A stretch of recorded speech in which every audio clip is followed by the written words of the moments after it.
ক্ষুধার জ্বালা সইতে না পেরে কখনো মানুষের কাছে সাহায্য চাওয়া, কখনো আবার মা বাবার কবরের পাশে বসে অঝরে কান্না।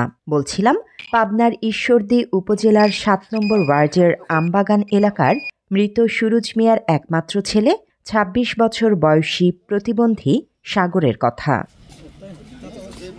সারাদিন এদিক সেদিক ঘুরে মানুষের কাছ থেকে ৫-১০ টাকা চেয়ে নিয়ে খাবার কিনে খায়।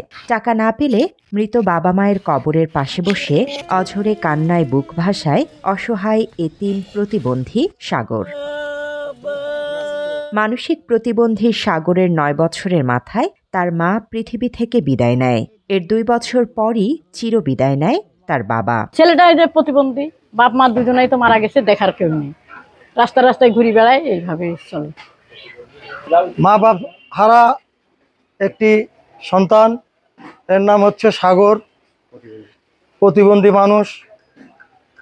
মনে করেন যে ওর দেখার মতো তো এখন আর কেউ নাই।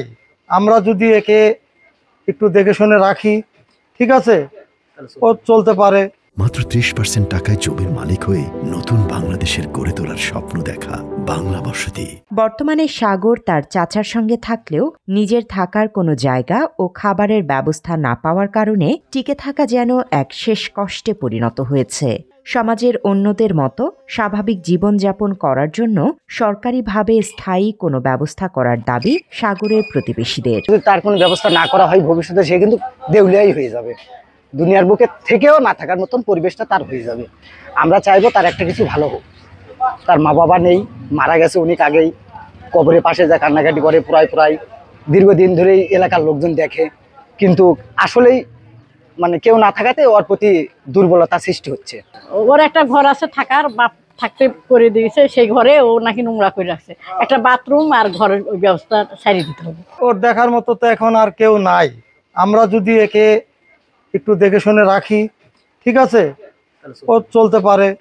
আর সবার থেকে কিছু কম বেশি মনে করেন যে চায়া চিন্তা খায়, খাওয়ার টাইম নাই, শোয়ার টাইম নাই, খুবই অসহায় মানুষ। মা বাপ না থাকলে কেমন হয়, ঠিক ওর তো মা বাপ নাই।